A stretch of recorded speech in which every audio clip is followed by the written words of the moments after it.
Thank you for choosing McCormick, and thank you for joining us for this video. McCormick has a very easy to follow 5-step process that helps guide you through your estimate and gets you to a final number.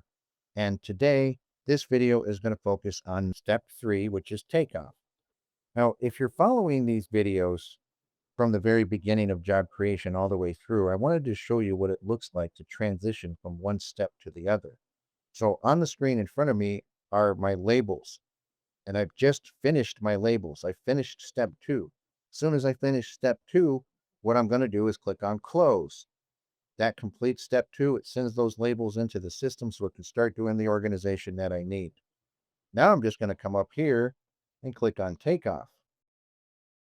It looks like there's a lot going on the screen, but there's really not. There's only a few things that we need to pay attention to.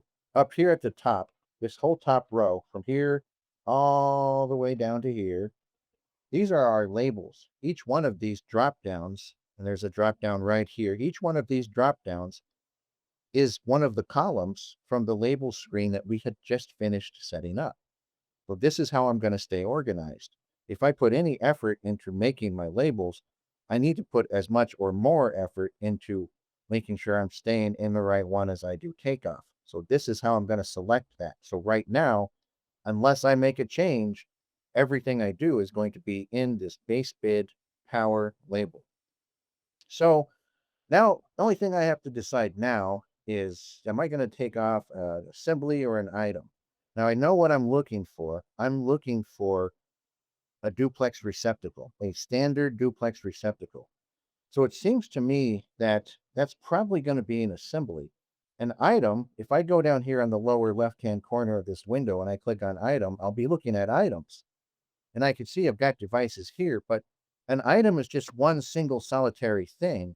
And I want something that accounts for every little piece of the receptacle. So I think I want assemblies. So I'm going to click on assemblies here to take me to the assembly database, which I now know I'm in because of this green A. And I'm going to go to the assemblies menu, which I now know I'm in because it says assemblies on the menu. And I'm going to use this menu to guide me through the database to find what I'm looking for. And what I'm looking for was a duplex receptacle.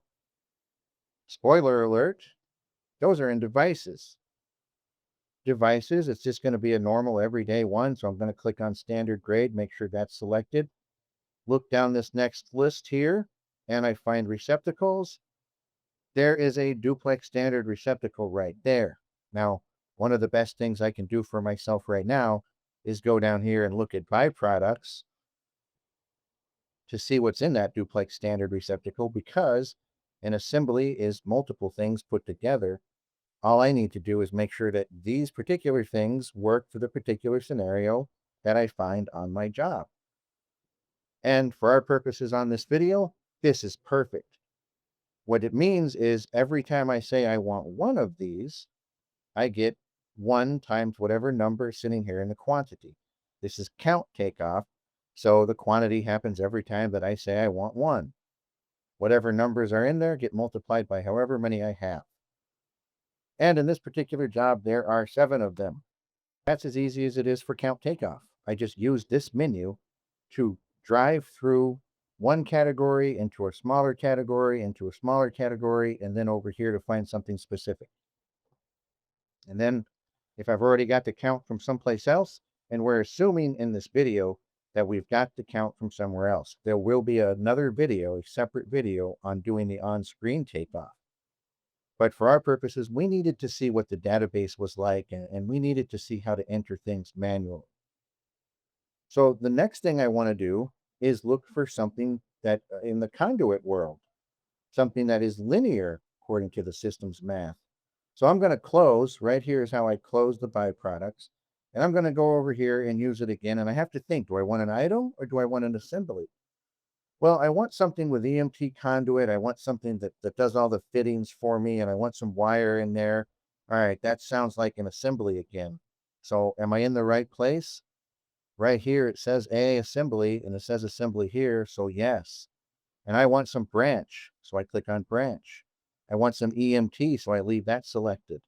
I want a steel set screw using a strap, so I choose that one. And then I come over here and I want 14 gauge wire in 3/4 inch EMT. So I click there. Now I come over to the database and I make a decision about the number of wires. That's the only decision left here. 5. Now that's literal. Don't assume the ground. That's 5 wires literal. And then I should probably look at the byproducts again. Now this is taken off in a linear fashion. And in linear fashion, that means quantity happens every foot. The quantity will be multiplied by the total number of feet. So some of these decimals, you just have to think about. This is 1/10 every foot. That means 1 every 10 feet. Does that make sense for a coupling? Well, yes, it sure does. So I just need to check the math there and understand this quantity column.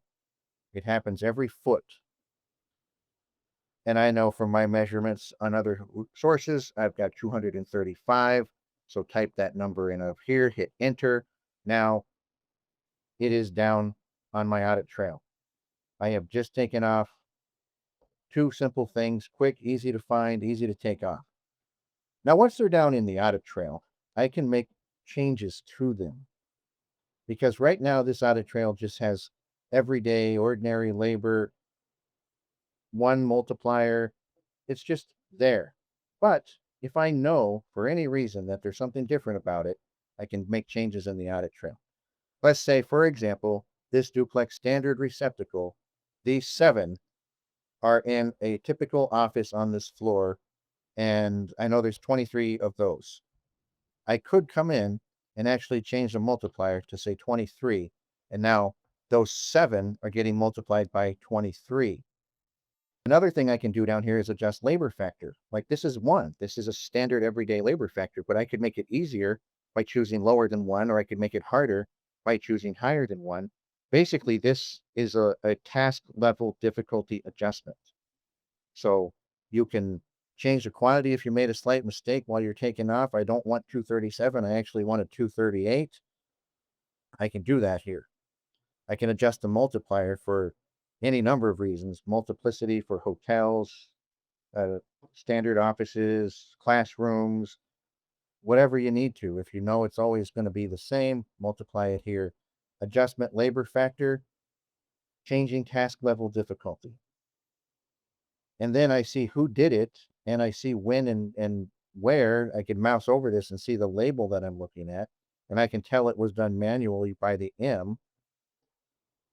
So that's as easy as it is to take off. If I have a count source from somewhere, this is going to be very easy. I just use this menu to find something in this database and take it off, and then further fine tune it down here in the audit trail. As long as I'm paying attention to my labels up here, if I have this set to all current labels, it's going to show me only the label combination that I'm looking at. So as soon as I change it, it goes blank because I haven't done anything in this label. Go back, there's the takeoff I just did. So very easy to work with, very easy to get all your counts and measured in fairly quickly. Just start learning the database is the best thing you can do. Thank you very much for joining us. Have a great day.